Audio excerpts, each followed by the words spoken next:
영재교육원의 교육기관별 특징을 하나하나 살펴보려고 하는데, 사실 많아요. 영재교육원이 대학부설도 있고, 대학부설에는 뭐 대구대, 경북대, 그 다음에 뭐 정보 분야, 과학 분야 너무 많아서 뭐 교육청, 영재학급 너무 많으니까 학부모들이 선택하기 너무 어려울 것 같아요. 근데 이게 또 잘 정리되어 있는 자료가 없어, 온라인에. 저희가 한번 깔끔하게 한번 정리해 보도록 하겠습니다. 영재교육원 작년에도 저희가 또 좋은 또 결과들을 맞았는데, 이번에는 좀 미리 좀 학부모님들이 알면 좋을 것 같다. 왜냐면 작년에 학생들이 좀 준비하다 보니까 정보가 너무 없더라고요, 포항에. 그래서 이번에 저희가 좀 영재원 시리즈로 학부모님들이 좀 온라인으로 좀 미리 좀 검색도 해보고 찾아보면 좋겠다 해서 저희가 유튜브에서 좀 올려놓으려고 합니다. 그래서 많은 학부모님들께서도 영재교육원 많이 보내려고 해요. 그래서 아이들 진로와 미래를 고민할 때 영재교육원이 굉장히 좋은 선택지가 되거든요. 영재교육원의 교육기관별 특징을 하나하나 살펴보려고 하는데, 사실 많아요. 영재교육원이 대학부설도 있고, 대학부설에는 뭐 대구대, 경북대, 그 다음에 뭐 정보 분야, 과학 분야 너무 많아서 뭐 교육청, 영재학급 너무 많으니까 학부모들이 선택하기 너무 어려울 것 같아요. 근데 이게 또 잘 정리되어 있는 자료가 없어, 온라인에. 저희가 한번 깔끔하게 한번 정리해 보도록 하겠습니다. 먼저 대학부설 영재교육원, 또 그 다음에 크게는 교육청 영재교육원, 영재학급 크게 세 가지가 있잖아요. 이 세 가지 중에서 하나씩 한번 특징을 비교해 봅시다. 대학부설 영재교육원 한번 설명해 주실 수 있을까요? 네, 첫 번째는 대학부설 영재교육원입니다. 대학부설 영재교육원은 대학교 자체적으로 교육 시스템에 맞춰서 운영하며 대학교 교수님들이 직접 수업을 진행해 주시고 계십니다. 그러다 보니 공교육에서는 접하기 어려운 심화된 내용을 배울 수 있게 되는데요. 예시로 대구교대 정보영재교육원의 커리큘럼을 가져와 보았습니다. 보시면 알 수 있듯이 알고리즘, 빅데이터 등 심화된 내용을 배우고 이를 활용해서 문제 해결형 프로그래밍 경험도 해볼 수 있습니다. 제가 이 커리큘럼을 살펴보면서 가장 인상 깊었던 부분은 초등 수준의 공교육에서 다루기 어려운 깊이 있는 내용을 접할 수 있다는 점인데요. 이 교육 과정을 통해서 아이들의 시야가 넓어지고 진로도 빠르게 탐색해 볼 수 있는 좋은 기회가 될 것 같습니다. 추천 대상은 소프트웨어나 과학 등 관심 분야가 명확하고 깊이 있는 지식을 탐구하고 싶은 학생들에게 추천합니다. 대학부설 영재교육원은 각각 다르지만 주로 학기 중에는 원격 수업과 매달 한 번에서 두 번 정도 토요일에 오프라인 수업이 진행되고 있습니다. 또한 방학 동안에는 오프라인으로 집중 수업이 진행됩니다. 교육비는 영재원마다 각각 다르지만 1년에 3-40만 원 정도의 교육비가 들기도 하니 참고하시면 좋겠습니다. 다만 주말 수업이 있기 때문에 부모님께서 교통 여건이 되신다면 훨씬 원활하게 수업에 참여할 수 있겠습니다. 그럼 요약하자면 이제 대학부설 영재교육원 같은 경우에는 이제 교수님이 또 수업을 진행하신다. 사실 초등학교 때부터 교수님이 진행하시는 수업을 듣는 것 자체가 굉장히 큰 장점이죠. 그리고 두 번째, 직접적인 진로 탐색이 가능하다. 교수님이랑 같이 수업하니까 말로 할 필요가 없겠죠. 그리고 또 깊이 있는 탐구 경험, 교육비가 좀 있고 장거리 이동이 좀 필요하다. 이게 사실 학부모님들이 가장 많이 걸리는 것 같아요. 장거리 이동. 요거는 좀 깊이 있게 좀 고민을 해보시면 좋을 것 같습니다. 우리 아이들이 전공 교수님들의 직접 수업으로 아이들의 학문적 깊이를 좀 크게 키우고 싶고, 뭐 관심 분야가 정해져 있는데 또 더 깊이 가고 싶다 하는 학부모님들 또는 아이들한테는 좀 좋은 선택지가 될 수 있다라고 한 줄 요약을 할 수 있을 것 같습니다. 그 다음 교육청 영재교육원 나눠주시면 좋을 것 같아요. 네, 다음으로는 교육청 영재교육원인데요. 교육청 영재교육원은 지역 내 교육청에서 관리하고 운영하고 있습니다. 주로 현직 교사들이 수업을 담당합니다. 또한 교육비가 거의 무료이기 때문에 경제적 부담이 적은 것이 장점이며 접근성 또한 좋아서 대학부설 영재교육원에 비해 부담 없이 수업을 오갈 수 있습니다. 보시는 것은 경상북도 교육청 과학영재교육원의 초등 AI 과학 커리큘럼인데요. 화학, 물리, 지구과학 등 다양한 과학 분야와 AI 요소를 융합한 수업으로 폭넓게 구성되어 있습니다. 대학부설 영재교육원이 정보나 수학 분야에 깊이 있는 수업을 제공한다면 교육청 영재교육원은 과학의 여러 분야를 두루두루 실험해보고 탐구할 수 있다는 장점이 있습니다. 추천 대상은 학교에서는 접하기 어려운 다양한 과목과 탐구 실험을 경험해 볼 수 있기 때문에 진로 탐색 초기 단계에 있는 학생들에게 추천하고 싶습니다. 대학부설 영재교육원이 거리상 부담이 되고 특정 분야가 아닌 폭넓게 영재교육원을 경험해 보고 싶다면 교육청 영재교육원을 선택하는 것도 좋을 것이라 생각됩니다.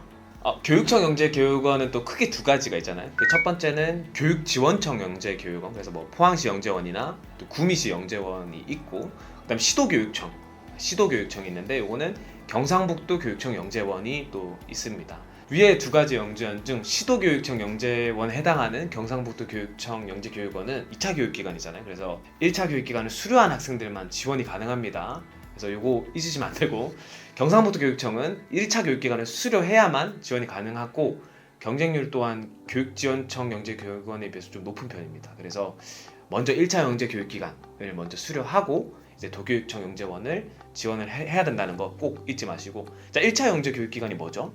네, 1차 영재교육기관은 시도 단위 영재교육원, 교육지원청, 그리고 대학부설 영재교육원, 영재학급들을 의미합니다. 개인적인 견해로는 경상북도 교육청 영재원에서는 뭐 과제 연구 과정이라고 해서 학생들이 스스로 주제를 선택하고 계획서를 쓰고 보고서 작성하고 발표까지 하는 이런 또 장점이 있어요. 그래서 이러한 경험들이 학생들한테는 사실 굉장히 요즘 그 교육의 형태에서는 중요한 경험이라고 생각되거든요. 그래서 한번 꼭 경험해보면 좋을 것 같다, 좋은 기회가 될 것 같다라고 생각합니다. 그래서 요약하자면 교육청 영재원의 특징은 폭넓은 커리큘럼, 그리고 접근성이 상대적으로 이제 좀 좋죠. 이제 대학 부설은 대학교까지 가야 되는데 요거는 좀 그 지역 안에서 해결할 수 있으니까, 그리고 경제적 부담이 적다, 이렇게 세 가지로 나눌 수 있겠습니다. 자, 그리고 이제 마지막으로 영재학급, 처음 영재 교육을 경험하기 가장 좋은 영재학급인데요. 영재학급에 대해서 좀 소개해 주시겠어요? 마지막으로 영재학급입니다. 영재학급은 학교 내 방과 후 시간에 진행되며 매주 정해진 요일에 주로 학교의 현직 교사들이 수업을 담당합니다. 수업이 무료로 제공될 뿐만 아니라 학교 내에서 이루어지기 때문에 이동 시간이 거의 들지 않는 큰 장점이 있습니다. 영재학급 안에서도 단위 영재학급, 지역 공동 영재학급으로 나뉘는데요. 단위 학교의 경우 해당 학교 학생들만 선발이 가능하며, 지역 공동은 인근의 학교 학생들을 함께 선발합니다. 따라서 자녀가 지원할 영재학급의 유형을 미리 파악해보는 것이 좋겠습니다. 포항에 위치한 제철 지곡초등학교 단위학교 영재학급의 커리큘럼을 가지고 왔습니다. 보시면 알 수 있듯이 다양한 주제를 가지고 실험을 해보는 수업들이 많은 것 같습니다. 수학과 과학의 원리를 이용하여 실험과 게임을 통해 배우는 방식으로 진행이 되고 있습니다.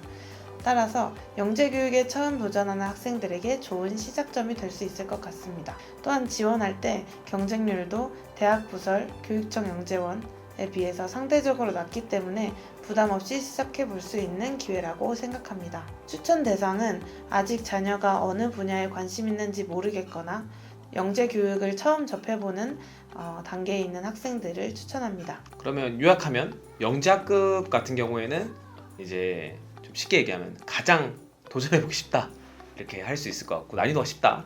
두 번째는 상대적으로 좀 낮은 경쟁률, 시간적으로도 경제적으로도 물리적인 것도 전부 다 부담이 가장 완화된 곳이라고 보시면 되겠습니다. 그래서 전체적으로 이 세 가지 영재 교육을 좀 요약을 하자면, 교육 내용의 심화 수준으로 봤을 때는 아무래도 교수님이 수업하시는 대학부설 영재교육원이 가장 좀 수준이 높다고 보시면 되고, 그 다음이 교육청 영재교육원, 그 다음이 영재학급 순이 될 수 있습니다.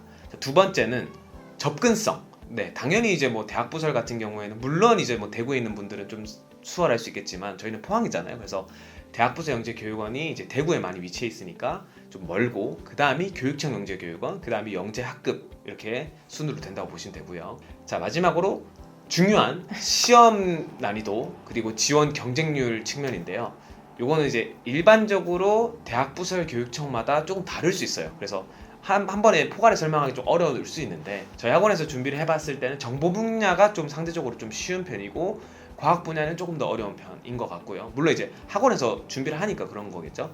대학부설 영재교육원이랑 교육청 영재원이랑 비슷한데 대학부설 영재교육원이 조금 더 어려운 것 같아요. 근데 요거는 과학과 정보 분야마다 좀 달라서 그냥 뭐 비슷하다, 근데 어렵다, 이렇게 이해해 주시면 좋을 것 같고, 그 다음 마지막으로 영재학급은 좀 쉽다, 영재학급은 상대적으로 쉽다, 이해해 주시면 좋을 것 같습니다. 그래서 개인적으로는 AI나 과학, 수학 등 어떤 자신의 관심 분야가 뚜렷하다면 그냥 그 관심 분야에 맞춰서 대학부설 영재교육원에 가면 좋을 것 같고요.